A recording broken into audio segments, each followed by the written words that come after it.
Babb coming to you again from South Carolina. I'm going to talk to you again about the free lap timing system that I use for my athletes in track and field. We don't really have a whole lot of quote-unquote technology in track. It's a very cut and dry sport.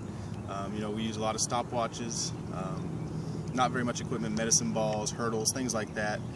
But as far as technology goes, this timing system seems to be something that we use quite a bit, and it actually helps us out with our training. So the last video I did, I just kind of introduced you to it and what it could do. Today I'm going to actually show you an example of a workout type setting we would use this in. So I'm going to set it up, and I'm actually going to show you a little portion of a workout that we're going to do. So instead of using the gates today, what I'm going to do is I'm going to use the Free Lap TX Touch timing start system to start my runs instead of using two gated flies. And I have one marker set up 100 meters around the curve. So what I'm going to do is I'll show you kind of the workout that I've drawn up. Again, this is very basic stuff. But let's say at the beginning of the year we're working on a workout that we are just trying to do some extensive tempo work. Okay, so not very high intensity stuff. I know just from my research and charts I have that it needs to be at least 1,400 total meters. So with the extensive tempo, the percentages should be about 70 to 79% of your max speed. So for example, 11 seconds, let's say I have a runner whose 11 seconds is their max, is their personal record in the 100 meters. I would set up this workout in a way that each effort they're running between 70 and 79% of their max effort. So a very easy way to do this, since we have to get 1,400 total meters, we would run 14 times 100 meters. So I've broken that up down here, 2 sets of 7 times 100 meters. Now for this workout to work, you have to keep the rest intervals very, very low, because we're working on aerobic capacity here. So the rest between each effort needs to stay between 30 and 90 seconds. Okay, if we split this up in between sets, we would get 2 to 3 minutes between sets.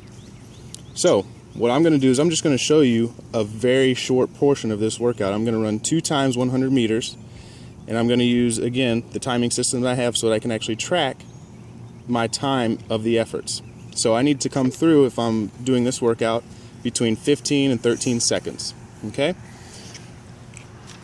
So that's going to be a very simple workout. Again, it's not that advanced, but it's simple, and that's the easiest way to use this timing system. So what I'm going to do is I'm going to run around the curve 100 meters, walk back across the infield, do another set, and that's a simple way to show you how this thing works. Okay, so I'm using the touch timing starter. So what I'm going to do, I'm going to set this down on my starting line, and I'm going to get into my 3-point stance that I use a lot for my starts in practice. So a lot of times my guys actually are in blocks, obviously, when we're in a competition. But for practice, we'll go from a 3-point start.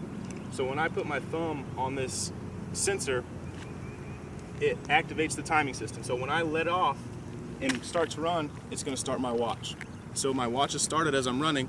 When I go through the gate at the end of the 100 meters, it's going to stop automatically. So I'll have my exact time for this effort.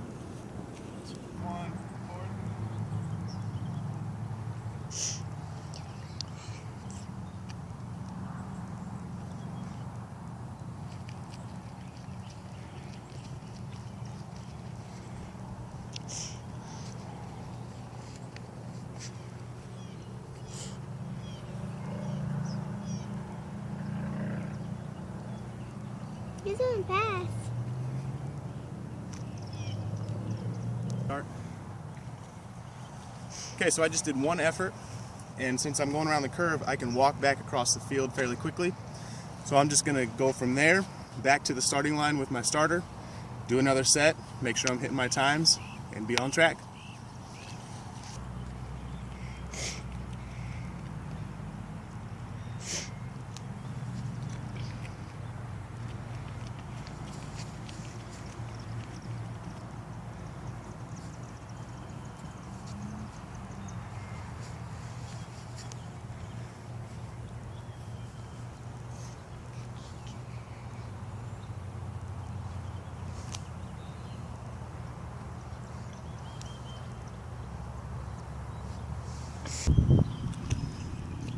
Okay, so that was an easy demonstration of how we would use this system.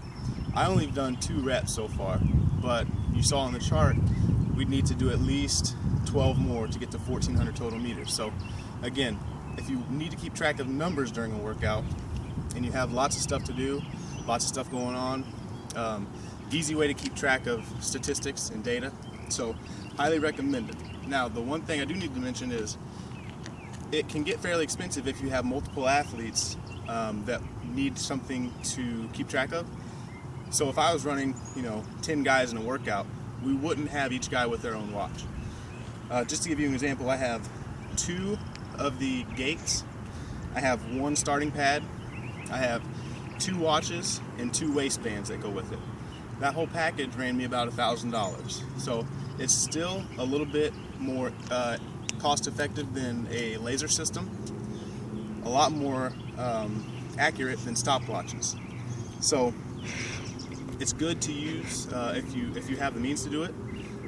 Now if you did have 10 athletes, only had this package with a couple watches, what you do is you would line a few of them up, give one of them a watch, and they all just kind of run in a pack. That way you still have an idea that they're coming in the same ranges. If some of them fall off or some of them are way ahead, you kind of have an idea to judge if they're on or off their workout still.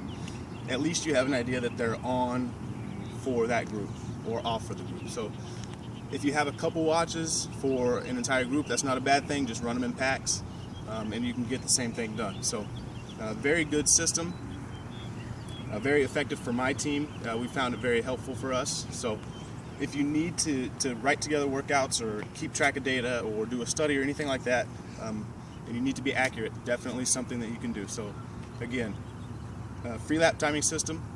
Coaches, athletes, if you need to have something like this, go ahead and check them out. Thanks.